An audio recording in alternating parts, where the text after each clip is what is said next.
আও ডাহেরি কথা খাই বাসলে কামাই জি বাসলে জামাই তো আজকে আই বললাম খাওয়ানোর লেগে কারণ খাই আগে নিজে বাচ্চালে এরপরে জি বাসলে জামাই আইবই তো এই উদ্দেশ্য মনে করেন আই বললাম কেএফসি তে কেএফসি তো আমি একাইছি না আমার মামাতো ভাই সবাইছি আর এদিকে মনে করেন মামাতো ভাই রিসবি মেনু চার দেখতেছে দেখে যেটা ভালো হইব ওটা অর্ডার করবো তো আমি এদিক দিয়ে কেএফসি ওয়ালার সাথে একটু সাক্ষাৎ করে এলাম আর কি আর করার বিশেষ লোক বলে কথা আর এদিক দিয়ে আমার পিছনে বিশাল বড় এক বার্গার মেনু লাগে রাখছে আর আমি এত বড় বার্গার অফার চলতেছে আমি নিজেই জানি না আর জানাম কেমনে আমি তো অফার দেখেই নেই তো আইসি চিকেন খাওয়ার লাগে বার্গার চিন্তা করে লাভ নাই যেটা খাইতে সেটা হাসিল করে আছে যাকে আফসোস করলাম না নিজের মনে বুঝাই রাখলাম কিন্তু নিজের মনে বুঝাইতে পারলো আপনার মনে এখনো বুঝাইতে পারছি না যারা যারা এখন আমার পেজটা ফলো দেন না অবশ্যই পেজটা ফলো দিয়ে পাশে দেখবেন আর লাইক কমেন্ট করে জানাবেন কেমন হইতেছে আর এদিকে মনে করেন মামাতো ভাই তো কপাল হাত দিতেছে কোন হাওয়া নাইবো মনে করেন যে হৃদয় যন্ত্রণার বাস্তা আছে না এদিকে দিক তাকাইতে আছে কোন সিরিয়াল নাম্বার ডাক দিব কোন যায় আবার টানবো এদিক দিয়ে পাশের এক মোল্লা ভাই দিয়ে হাওয়ান খাইতে আছে ডইলে আরে বড় ফটো আতাইতেছে বরবর নাকি চিন্তা করতেছি যাক এই কথা কয়ে লাভ নাই এদিক দিয়ে সময় পাস করার লাগে দুই ভাই ক্যামেরা একটু দুষ্টমি শুরু লাগাই দিলাম একজনের দিকে ধরতাছি এদিকে হাসাহাসি করতেছি যাক ভালোই লাগতেছিল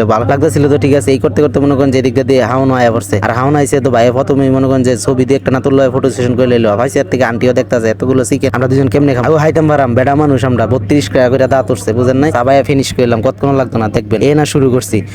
ভালোই লাগতেছিল না খাইতে আমি মনে করেন যে নিজেও একটু চাওয়ান শুরু লাগাই দিলাম কেমন টেস্টটা দিয়ে ভালোই লাগতেছিল আর কেএফসি বলে কথা কেএফসি চিকেন যারা খাইছেন তারা একমাত্র বলতে পারে আমার কাছে কিন্তু কেএফসিটাই বেস্ট মনে হয়েছে কারণ বিএফসিটা আমি খাইছি বিএফসিটা আর কেএফসিটা বিশাল পার্থক্য কারণ কেএফসির মতো টেস্ট বিএফসি দিতে পারে নাই যার কারণে আমি মনে করি কেএফসি বেস্ট আর এই কারণেই মনে করেন কেএফসি তে আমি আবার আসা তো যাই হোক যারা যারা কেএফসির চিকেন খাইছেন তারা অবশ্যই লাইক কমেন্ট করে জানাবেন আর যারা খান নাই তারা অবশ্যই আমি ইনভাইট করব কেএফসি তে এসে খাবেন খাই এটার অরিজিনাল টেস্টটা নেবেন আর কমেন্ট করে অবশ্যই জানাবেন আজকের মতো ভিডিও এখান থেকে বিদায় নিতেছি পরবর্তী কোনো ভিডিওতে দেখা হবে সবাই ভালো থাকবেন সুস্থ থাকবেন আল্লাহ হাফেজ।